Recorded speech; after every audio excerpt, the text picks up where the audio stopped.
welcome back with me again in this channel. On today's video, I'm gonna show you how you can import captions or subtitles to the CapCut PC.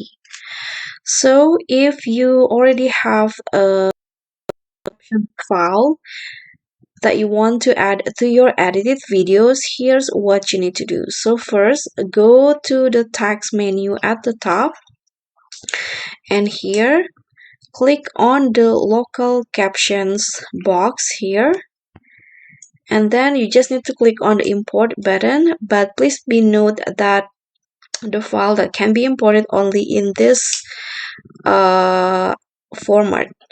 Okay, click on import, then just find your subtitle files.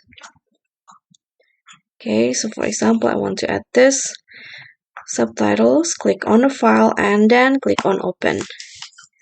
And just like that, the file will be imported to the CapCut PC. And if you want to add to your clips, just click on the plus icon in here. And now it will be loading. Okay, so that's all from me. Thank you so much for watching. Please don't forget to subscribe, click on like, leave a comment, and click on the thanks button below. I'll see you all on the next tutorial. Bye!